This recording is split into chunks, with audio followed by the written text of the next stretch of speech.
Assalamualaikum warahmatullahi wabarakatuh. Selamat pagi, salam sejahtera untuk kita semuanya.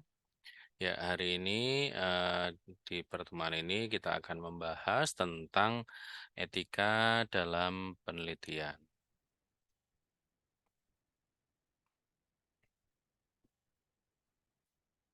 Nah, ini sangat penting sekali ya bagi teman-teman mahasiswa juga ya yang nantinya akan melakukan penelitian ya.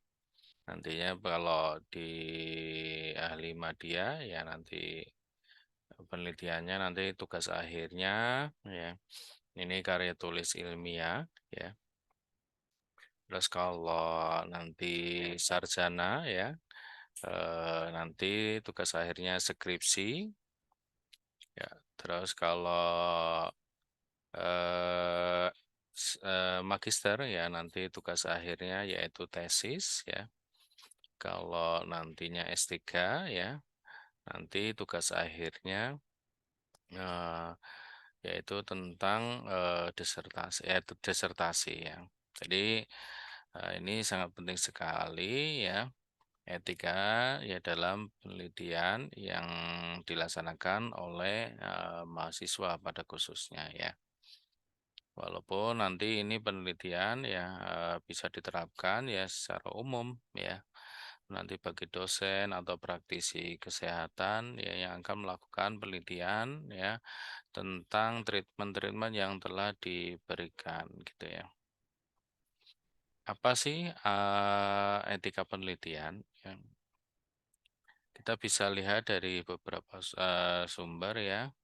Pada dasarnya etika penelitian yaitu suatu pedoman etika yang berlaku untuk setiap kegiatan penelitian yang melibatkan ya antara pihak peneliti ya pihak yang diteliti ya atau subjek penelitian ya dan masyarakat yang akan memperoleh dampak hasil penelitian tersebut ya. Ini yang dinamakan terkait dengan etika penelitian. Ya.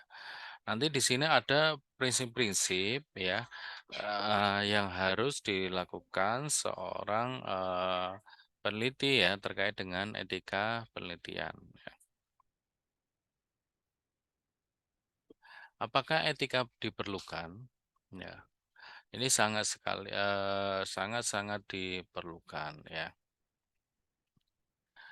Untuk apa sih? Untuk menghindari terjadinya tindakan yang tidak etis dalam melakukan penelitian ya. Makanya nanti di bawah ada nama prinsip-prinsip ya terkait dengan etika penelitian ya.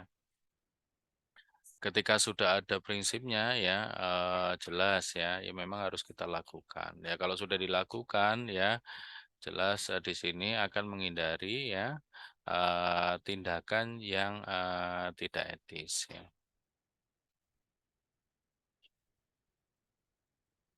Nah, ini sebelum kita ke materi ya, ini akan kita bahas sedikit ya terkait dengan penelitian pada tugas akhir ya. Tadi sudah saya jelaskan ya di tugas akhir ya.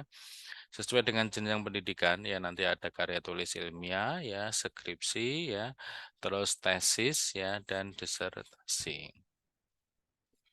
Nah, kalau nantinya kalau Anda apa ahli media ya atau D3 nanti tugas akhirnya adalah KTI ya. Nah, nanti kalau yang sarjana sains ya nanti tugasnya ada akhirnya adalah skripsi ya. Ini sesuai dengan jenjang pendidikannya ya. Yang diterapkan ya salah satunya di kampus ya kita ya. Ini tugas akhir ya memang yang sangat diperlukan sekali ya dalam tugas akhir itu apa ya? Keniatan, keuletan, ketekunan, konsistensi ya. Ya, keterbukaan ya, ketekatan dan ketelitian. Ya, ini penting ya. Nantinya Anda harus memiliki ini ya. Kalau ibaratnya ya ada beberapa yang di awal itu semangat ya, tapi di akhir-akhir tinggal mau ujian ya, sering nunda ya, malah temannya yang tadinya tertinggal ternyata ternyata ya malah lebih cepat. Nah, ini karena apa ya? konsep-konsep ini tidak apa namanya tidak dilakukan secara terus-menerus gitu ya. Nah, ini sebelum saya bahas tentang etika penelitian, ini saya bahas ya di tingkat ini ahli media ya. Ini contohnya ya ada beberapa pedoman yang memang secara tidak langsung ya Anda harus mentaati ya. Ini pedoman penyusunan karya tulis ilmiah ya. Ini Prodi D3 Fisioterapi, jurusan Fisioterapi Politeknik Kesehatan Surakarta, Kementerian Kesehatan Republik Indonesia ya. Nah, kalau Anda lihat di sini ada poin yang memang harus Anda taati ya. Tadi fungsi etika ya, ya biar apa ya keteraturan dan lain ini sangat penting, etis ya. Jadi contohnya ini ya, petunjuk teknis penulisan KTI. Ya, yang di sini ada tulisan umum ya. Di dalam naskah proposal KTI ya, dan KTI ya, jadi nanti ada proposal, ada yang akhir itu adalah KTI. Setiap pernyataan ilmiah ya, apapun yang tertulis ya dalam suatu paragraf yang Anda tulis di karya tulis ilmiah harus didukung oleh minimal satu literatur ya. Jadi harus ada sumber referensinya ya. Ya, jadi jangan sekali-kali Anda nulis di beberapa paragraf malah sumber referensi nggak ada gitu ya. Ditanya ya dari mana nggak tahu ya. Nah, terkait dengan proposal KTI dan KTI ini contohnya ya. Jadi ada sistematis yang memang Anda harus mengikuti ini ya. Pedoman yang sudah dibuatkan dari program studi ya. Nah, oke ya, ini ada proposal penelitian ya di ini yang skripsi ya.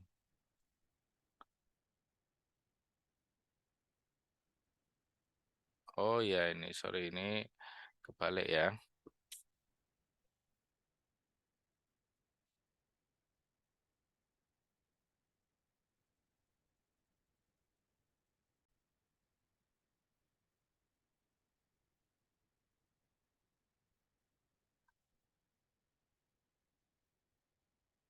Ya, ini pedoman yang memang ya harus dijalankan ya. Setiap mahasiswa yang mau melakukan penelitian ya. Nah, ini proposal penelitian ya, ini laporan akhir ya dari KTI ya. Nah, ini harus kamu ikuti ya, walaupun nanti teknisnya sudah ada di panduan karya tulis ilmiah ya. Nah, untuk pedoman penulisan proposal dan pembahasan skripsi ini pun sudah dibuat ya. Ini kalau Anda menjalankan ini ya secara tidak langsung aslinya Anda sudah tahap apa secara etika penelitian Anda sudah mengikuti prosedur ya. Ya, contohnya ini pada bagian umum dalam penulisan teknis ya, di dalam naskah skripsi ya, setiap pernyataan ilmiah pada bab maupun ya ini ya harus didukung oleh minimal satu literatur ya ini penting ya salah satunya untuk menghindari ya plagiatisme ya. Oke, ya ini sistematik penulisan dari proposal. Ya ini yang saya bahas nanti karya tulis ilmiah untuk ahli media dan skripsi untuk sarjana ya. Oke, nah ini sistematik proposal penelitian. Ya ini sudah di sini hampir sama ya. Ada sedikit perbedaan terkait dengan KTI dan skripsi ya. Ya, proposal ya ini urutannya ya nanti kalau sudah hasil atau skripsi ya ini urutannya ya. Kalau di proposal ada bab satu pendahuluan, bab 2 tinjauan pustaka, bab 3 perencanaan metode penelitian ya, daftar pustaka dan lampiran. Skripsi ya, ini pendahuluan, tinjauan pustaka, metode penelitian, hasil analisa dan pembahasan. Terus yang selanjutnya penutup, ya nanti ada daftar pustaka, lampiran-lampiran. Ya. Anda bisa lihat ya ini konsep-konsep ya dasar penelitian ya nanti secara rinci pun sudah saya tulis ya. Penelitian dan pengembangan kesehatan adalah kegiatan ilmiah yang dilakukan menurut metode yang sistematik ya, untuk menemukan informasi ilmiah dan atau teknologi yang baru. Ya, membuktikan kebenaran atau ketidakbenaran hipotesis sehingga dapat dirumuskan teori atau suatu proses gejala alam ya dan atau sosial di bidang kesehatan. Dan untuk dilanjutkan dengan menguji penerapannya untuk tujuan praktis di bidang kesehatan. Nah, kalau nanti karya tulis ilmiah ya, mungkin salah satu judulnya ya, eh, penata laksanaan ya. Ya, jadi kalau ini untuk membuktikan ya, Ten dan William Flexi ya pada kasus apa low back pain.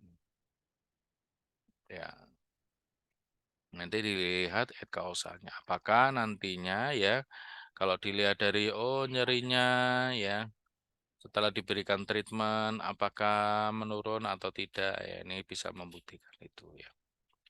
Kalau skripsi ya salah satu contohnya ya pengaruh ya pemberian eh relax ya dan ten ya pada kasus osteoartritis nih. Ya. Nah, di sini juga akan membuktikan ya apakah treatment Anda akan mengurangi nyeri ya, akan meningkatkan LGS ya atau meningkatkan ya fungsional dari lutut ya.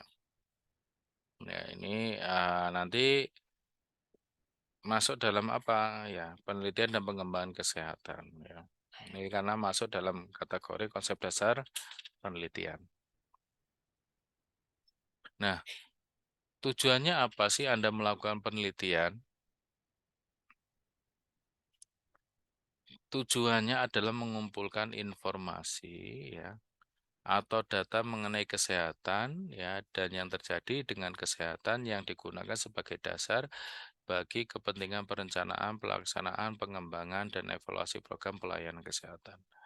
Ya, jadi kalau Anda memberikan tindakan tadi ya sekiranya ya tidak ada manfaatnya ya nanti kemungkinan di perencanaan tindakan tersebut tidak akan dimasukkan lagi gitu ya. Nah, kalau ternyata diberikan treatment ada pengaruhnya, ada manfaatnya ya. Ya kemudian kemungkinan ke depannya akan eh, dimasukkan ya program-program tersebut gitu ya.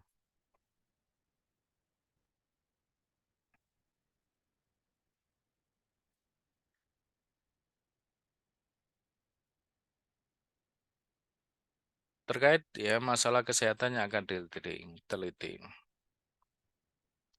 Nah, biasanya ya ini peristiwa yang terjadi di masyarakat terkait dengan orang ya, tempat dan waktu.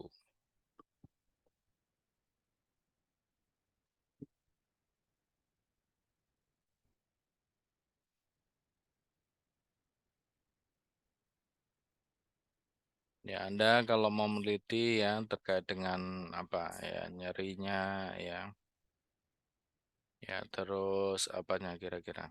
Ya. Terus terkait dengan aktivitasnya ya. Terus nanti ya tempatnya di mana ya, waktunya kapan dalam pemberian penelitian ya. Ya.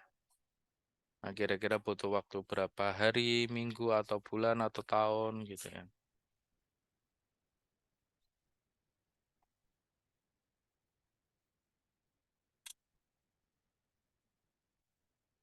Nah, ini semuanya ya Anda harus bisa apa menggabungkan dan bisa Anda lakukan gitu ya. Ya kadang-kadang ya mau meneliti ternyata kalau di jangkauan tidak bisa ya orangnya juga ya mau kita teliti ya ternyata waktunya ya karena dia bekerja juga tidak bisa. Nah ini harus ya semuanya ya satu padu kerjasama antara peneliti dan subjek ya ini ya benar-benar bisa Anda lakukan ya. Nah, etika penelitian memiliki berbagai macam prinsip, ya. Nah, tapi ya dari beberapa prinsip, ya. Nah, ini ada prinsip-prinsip utama yang perlu dipahami. Jadi saat penelitian ya harus apa? Menghormati harkat dan martabat manusia.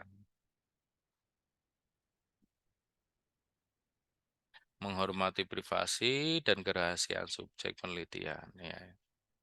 Jadi kalau ada ya sesuatu yang tidak perlu dipublik ya, ya jangan dipublik gitu ya. Ya biasanya kalaupun publik ya jelas ya nanti no name ya. Ya, ada gambar ya wajah ditutupi ya. Ya berarti nama Ahmad Dhani ya tulis Tuan A gitu ya. Ya, kalau memang itu harus dipublik saat Anda memberi tindakan ya, ya wajah ditutup gitu ya. Nah, dalam etika selanjutnya yaitu keadilan. Ya, ini penting sekali ya, keadilan dan inklusivitas ya. Jadi tidak membeda-bedakan ya antara sampel satu dan sampel yang lainnya ya. Yang selanjutnya dalam etika penelitian ya, memperhitungkan manfaat dan kerugian yang ditimbulkan. Ya. Anda harus kaji nilai manfaatnya itu berapa persen ya dan nilai kerugiannya itu berapa persen ya. Dan harus ditanyakan ya kepada sampel ya. Apakah nantinya mau atau tidak ya dari persentase nilai manfaat yang akan diterima oleh sampel Anda gitu ya.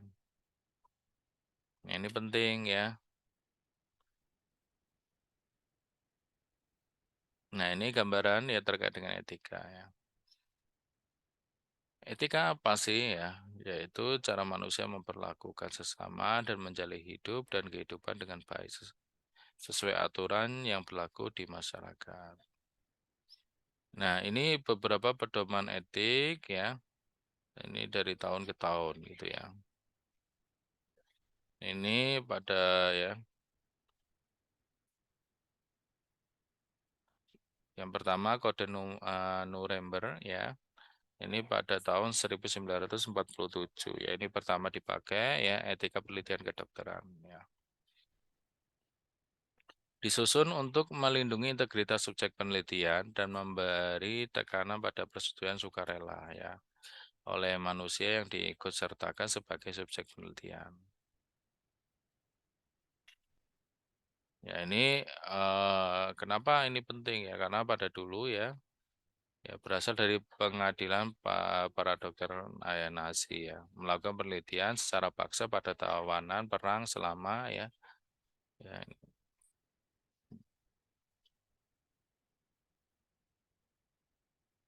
Nah ini ya penting sekali ya. Nah di awal-awal ya terkait dengan etika penelitian ya. Ya untuk pedoman etik penelitian ya ini yang kedua ya deklarasi Helsinki ya, ini tahun 64. Dikeluarkan oleh World Medical Association ya.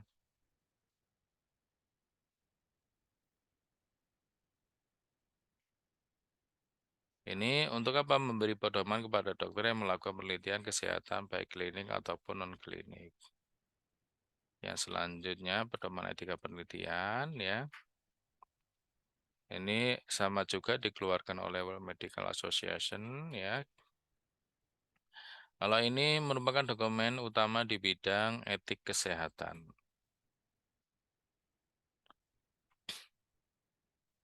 Ini pedoman ini dipakai ya oleh para dokter yang melakukan penelitian kesehatan baik klinik maupun non klinik.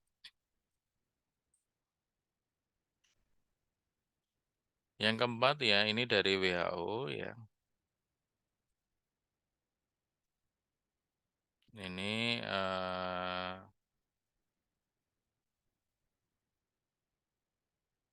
pada tahun 2000 ya, ini sudah dikeluarkan dokumen yang membahas secara rinci ya, ya cara pembentukan ya KPEPK ya, Komisi Etik Penelitian Kesehatan ya.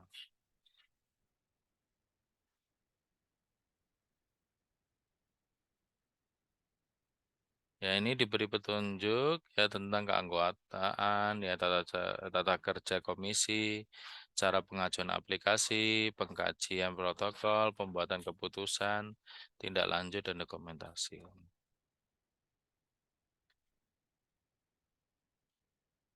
Ya, kalau Anda lihat ya ini beberapa perkembangan etik penelitian di Indonesia ya. Dari tahun 1982 ya. Ini FKUI merumuskan pedoman etik bagi peneliti. 84 ya membentukkan panitia etik penelitian ya. 86 ya ini mengadakan lokakarya yang dihadiri oleh semua FK ya, Balitbangkes, Depkes ya, ya di sini membentuk ya pedoman etik penelitian kedokteran rekomendasi pembentukan panitia etik penelitian di semua FK ya.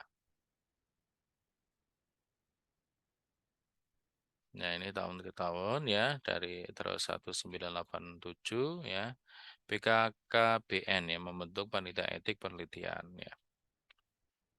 Ya, 89 ya, Balitbangkes ya membentuk panitia etik penelitian. Pada tahu oh, ada selanjutnya ya, terbit UU nomor 23 tahun 1992 ya. Di sini memuat beberapa ketentuan mengenai Litbangkes ya, menentukan sanksi bagi peneliti yang melanggar norma masyarakat serta membahayakan kesehatan dan keselamatan peserta penelitian. Nah, terus terbitlah ya peraturan pemerintah nomor 39 tahun 1995 tentang penelitian dan pengembangan kesehatan. Ini beberapa prinsip ya, tadi sudah disebutkan ya, memang ada beberapa prinsip ya. Ini menurut Hidayat ya, dalam etika penelitian ya, usahakan ini harus dilakukan semua peneliti ya. Prinsip yang pertama ada namanya lembar persetujuan atau informed consent ya. Jadi sebelum melakukan tindakan ya, tindakannya apa, manfaatnya seberapa ya, ini butuh waktu berapa, hari Minggu ini harus dijelaskan ya, baru nanti dia ya sebagai sampel ya nanti harus menandatangani ya lembar persetujuan. Kalau tidak setuju ya tidak masuk ya. Yang kedua adalah ya, anonimitas ya. Jadi sudah digambarkan ya. Kerahasiaan itu sangat penting sekali ya, sampai nama itu inisial ya. Wajah ya jangan dipublik ya. Ya, jadi nanti kalau ini sangat penting sekali ya. Jadi kalau publikasi ya mungkin data-datanya saja ya. Oke ya. Yang selanjutnya adalah confident ya. Atau nanti di sini kerahasiaan ya. Yang selanjutnya adalah sukarela ya, tidak ada adanya paksaan ya dari pihak peneliti. Ya, ini terkait dengan etika penelitian ya biomedik. Semua penelitian biomedis yang melibatkan subjek manusia harus dilaksanakan berdasarkan ya tiga prinsip dasar etik ya rasa hormat pada subjek manusia ya. Berbuat baik ya dengan memaksimalkan manfaat dan meminimalkan resiko atau kerugian. Ya, jadi maksimalkan ya manfaat ya dan minimalkan risiko atau kerugian. Kalau Anda lihat persentasenya 90% akan memberikan manfaat untuk kesembuhan dan 10% ya mungkin ada efek sampingnya ya monggo ya atau mungkin 99% wah itu sangat bagus sekali ya. Tapi kalau nantinya 80% ya kalau diberikan tindakan tersebut akan lebih bahaya ya. Nah, ini ya, carilah ya, cari treatment yang lain yang kiranya lebih efektif dan efisien. Ya, yang selanjutnya adalah keadilan bagi seluruh subjek penelitian. Ya, jadi dalam penelitian itu kan biasanya subjeknya nggak cuma satu ya. Ya, sampai 10, 20, 30, 40, 50, 60 ya. Ya, ini penting sekali terkait dengan keadilan bagi seluruh subjek penelitian.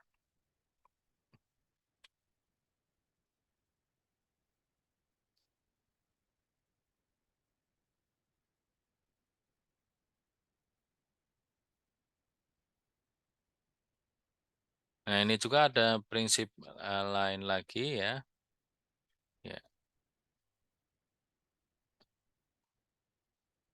apa saja ya kejujuran ya, 3 prinsip tambahan ya, kerahasiaan ya tidak merugikan ya.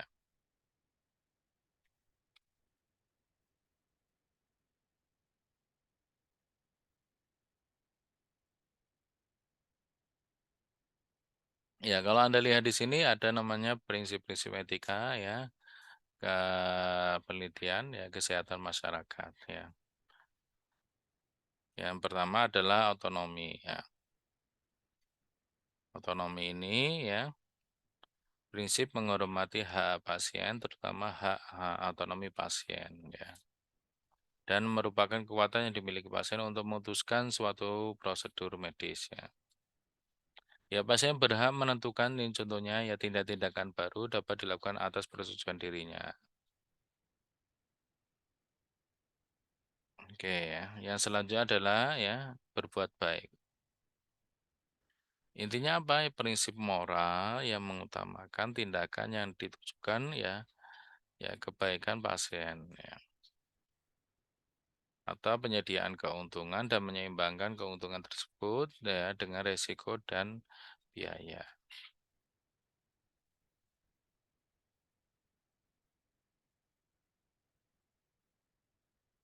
Yang selanjutnya adalah tidak merugikan ya. Prinsip ini ya menghindari terjadinya kerusakan atau prinsip moral yang melarang tindakan yang memperburuk keadaan pasien jelas ya.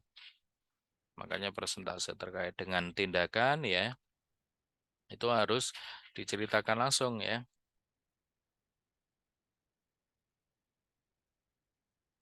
Yang selanjutnya adalah ya kerahasiaan ya. Jadi apapun tindakannya ya.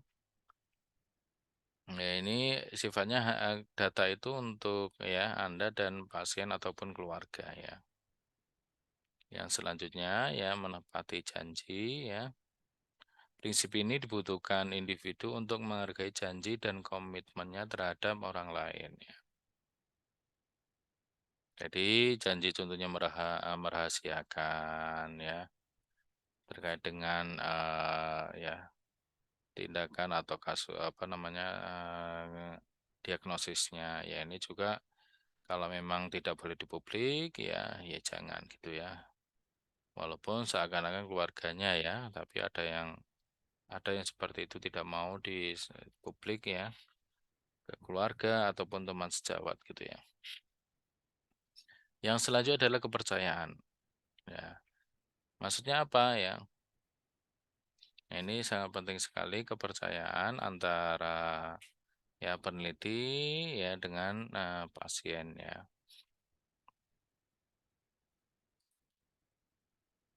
Jadi contohnya ya Anda dikasih kepercayaan ya untuk memberikan tindakan ya. Ya, atau mungkin ya nakes lain ya, dokter dipercaya oleh pasiennya untuk melakukan operasi ya pengangkatan sel kanker dalam tubuhnya ya. Yang selanjutnya keadilan ya. Nah, tadi sama dengan konsep-konsep yang lainnya ya. Yang selanjutnya adalah kejujuran ya. Ya, prinsip ini berarti penuh dengan kebenaran ya. Nah, pentingnya untuk apa? Ya, di sini diperlukan oleh pemberi pelayanan kesehatan untuk menyampaikan kebenaran ya. Ya, pada setiap pasien dan untuk meyakinkan bahwa ya pasien sangat mengerti. Ya, jadi kemampuan ini ya berhubungan dengan kemampuan seseorang untuk apa? Mengatakan kebenaran. Yang selanjutnya terkait dengan penelitian, ya etika penelitian, ya ini kaitan erat sekali dengan hak cipta dan plagiatisme.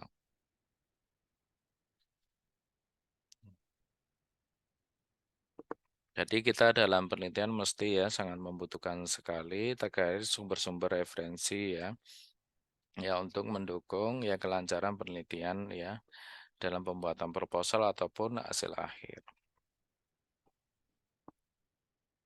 Hak cipta ini sudah ada undang-undangnya di nomor 28 tahun 2014 ya tentang hak cipta. Apa sih hak cipta? Ya, hak eksklusif ya bagi pencipta yang timbul secara otomatis berdasarkan prinsip deklaratif setelah ya suatu ciptaan terwujud dalam bentuk nyata tanpa mengurangi pembatasan sesuai ketentuan peraturan perundang-undangan. Ya. Jadi sekarang ada namanya Dirjen KI ya untuk pengurusan ya eh, hak ya cipta ya.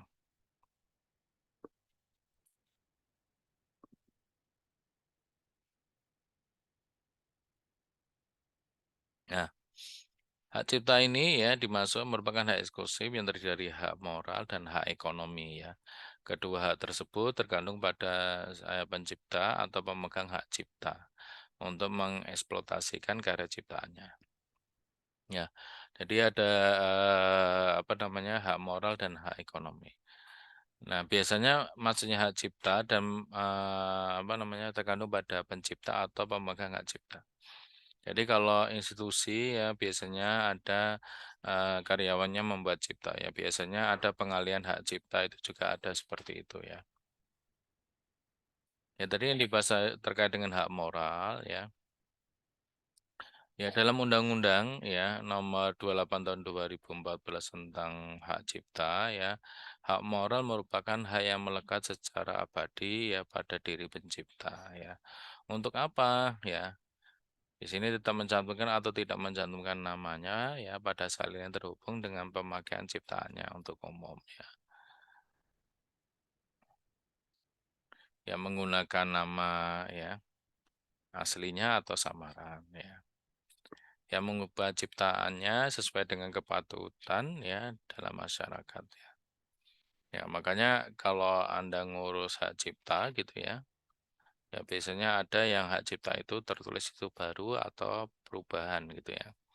Karena biasanya setiap ciptaan itu ya, ketika sudah diajukan tahun ke tahun ya, akan mengikuti zaman gitu ya. Yang tadinya mungkin manual ya, terus ada digital ya, kadang-kadang ngikutin juga seperti itu ya.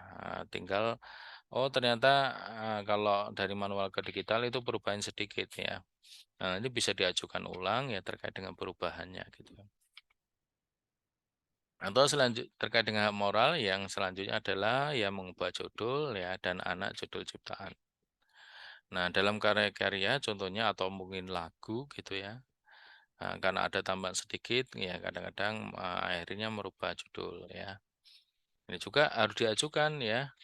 Karena takutnya apa? Ketika kita tidak ngajukan ternyata sudah ada yang pakai ya kita mau klaim ke kementerian terkait ternyata yang kita buat walaupun 2004 gitu ya. Kita hakikan ya itu tahun 2014 ya ternyata 2010 ternyata sudah ada yang mengeluarkan lebih dulu gitu ya. Nah, maka yang diakui adalah yang lebih dulu. Nah, itu seperti itu. Maka untuk klaim hak cipta ya ini butuh proses gitu ya. Nah, mana yang lebih dulu gitu ya. Ya mempertahankan haknya ya dalam hal eh, terjadi ya. Ya, di sini ya distorsi ciptaan, ya mutilasi ciptaan, modifikasi ciptaan, atau hal yang bersifat merugikan kehormatan diri atau reputasinya. Ya, ini kan sering ya.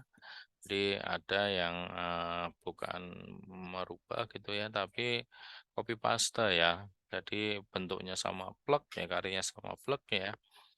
Nah, ini bisa Anda ibaratnya klaim ya, atau di sini bisa mengajukan keberatan ya, atau nantinya mungkin menuntut gitu ya. Yang kedua ya terkait dengan hak ekonomi ya. Yang selanjutnya, sedangkan hak ekonomi merupakan hak eksklusif cipta atau pemegang hak cipta ya.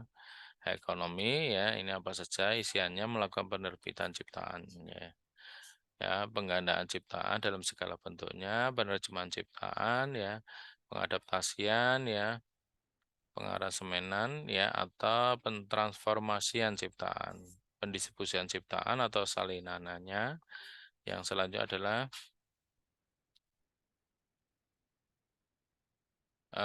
petunjuk ciptaan ya, yang selanjutnya pengumuman ciptaan. Oke.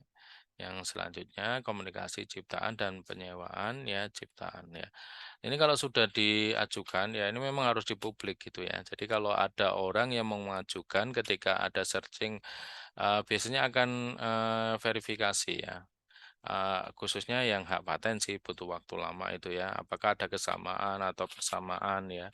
Nanti kalau ada persamaan ya biasanya tidak langsung di ACC ya dari tim yang eh, saat kita mengajukan di DJKI ya. Ya, sifat hak cipta ya. Hak cipta merupakan benda bergerak, tidak berwujud. Hak cipta dapat beralih atau dialihkan, baik seluruhnya maupun sebagian. Ya, makanya kalau Anda lihat karya ya, biasanya di situ dialihkan. Kalau kosong berarti milik pribadi ya, atau milik yang mengajukan. Tapi kalau seandainya saya membuat ya, saya alihkan ibaratnya di Poltekkes Kemenkes Surakarta ya, maka itu adalah bentuknya pengalihan ya, pengalihan hak. Hak cipta dapat dijadikan sebagai objek jaminan ya fidusia yang dilaksanakan sesuai dengan ketentuan peraturan perundang-undangan ya. Nah, ini beberapa ciptaan yang dilindungi oleh undang-undang ya. Buku, pamflet ya, ya tulisannya diterbitkan ya semua hari karya tulis ya ceramah, kuliah, pidato, ciptaan sejenis lainnya.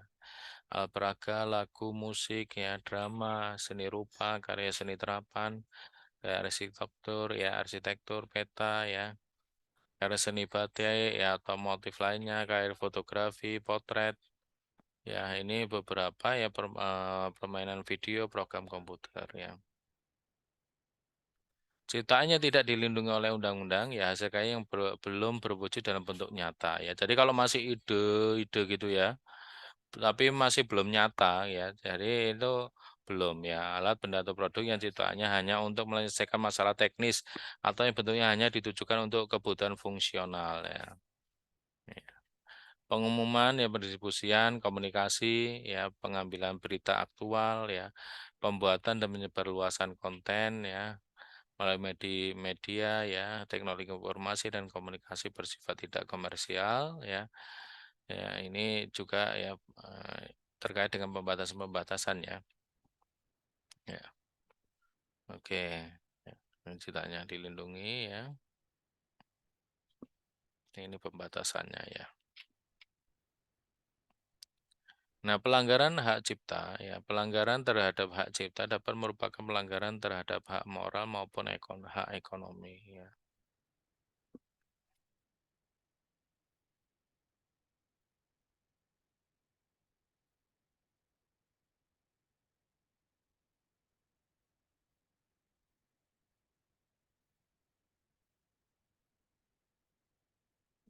Oke, perbuatan yang dikategorikan sebagai pelanggaran hak cipta ya, yang merupakan pelanggaran hak eksklusif di bidang ekonomi di antaranya yaitu seperti ya mengumumkan dan memperbanyak suatu ciptaan ya. Ini sering ya, jadi kayak buku ya diperbanyak tanpa izin ya. Terus apa film ya diperbanyak tanpa izin ya. Jadi seakan-akan yang aslinya ya itu kok nggak ada yang di pasaran kok banyak yang punya produknya ya ternyata tapi yang terjual produk aslinya ya itu cuman 100 tapi teman-temannya itu ya yaitu banyak yang punya ya lebih dari 200 ya kalau dihitung. Nah, kemungkinan ini ada penggandaan yang tanpa izin ya. Nah, ini juga ya eh, apa namanya? Masuk dalam pelanggaran ya. Makanya kalau Anda lihat di buku-buku ya di situ ya pelanggaran hak cipta tidak boleh memperbanyak dan lainnya itu sudah dilindungi secara undang-undang gitu. Ya, yang selanjutnya plagiatisme. Ya, plagiatisme ini sudah tertulis di Permendiknas ya nomor 17 tahun 2010 tentang pencegahan dan penanggulangan plagiat di perguruan tinggi ya. Nah, plagiatisme ini ya perbuatan secara sengaja atau tidak sengaja dalam memperoleh atau mencoba memperoleh angka kredit atau nilai untuk suatu karya ilmiah. Ya.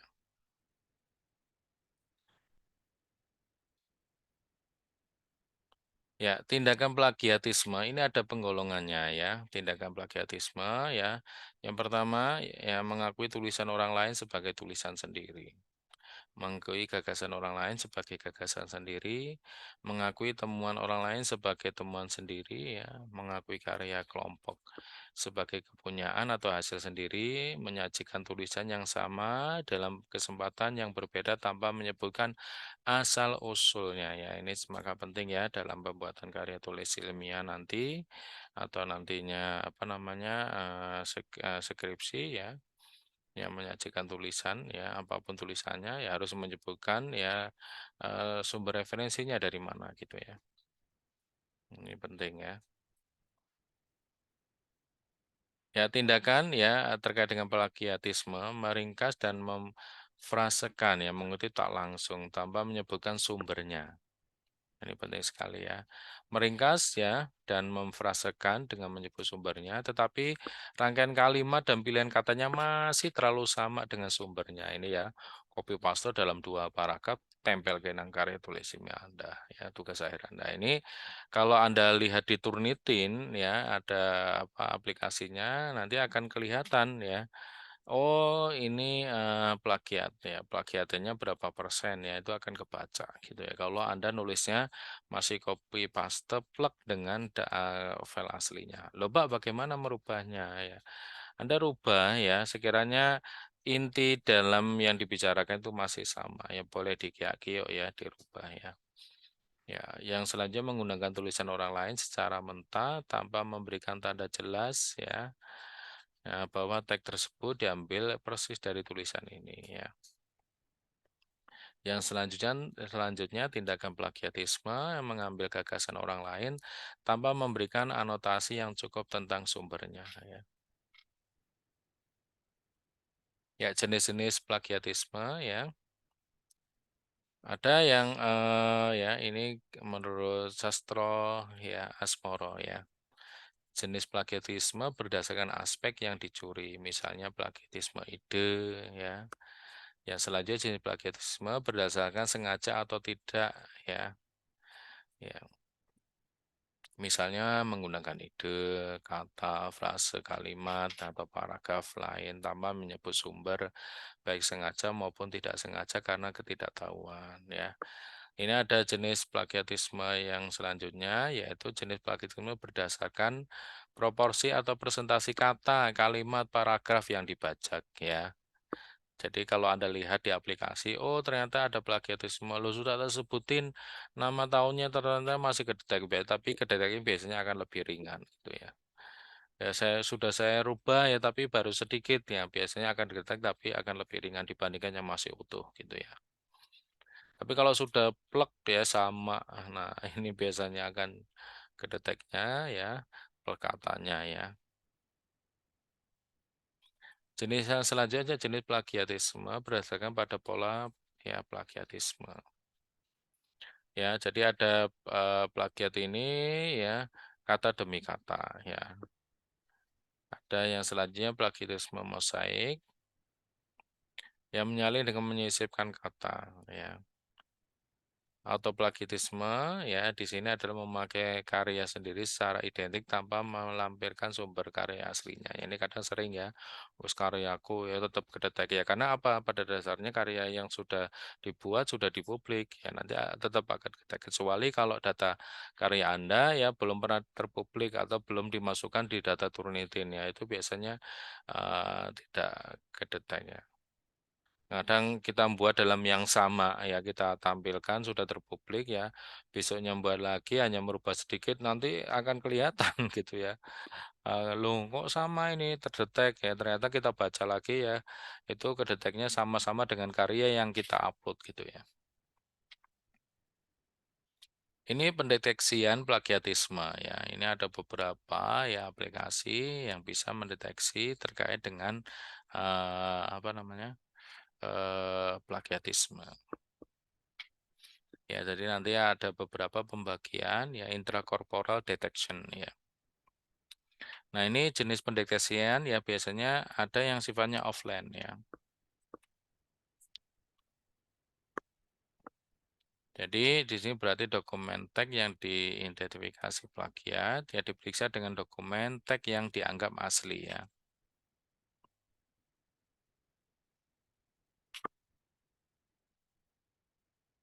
Nah, yang bentuknya offline ini biasanya digunakan ya untuk mendeteksi hasil karya berupa karya tulis ya.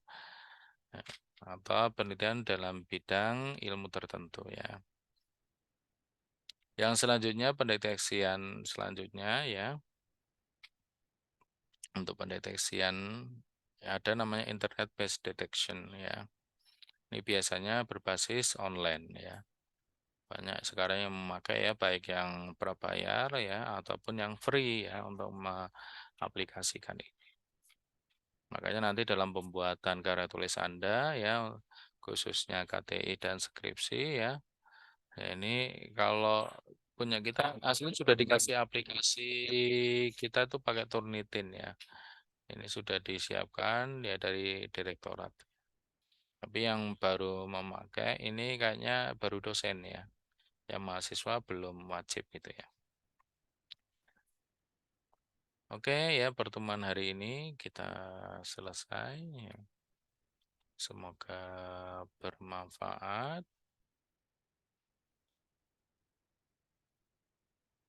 Kurang lebihnya mohon maaf. Saya Heri. Wassalamualaikum warahmatullahi wabarakatuh.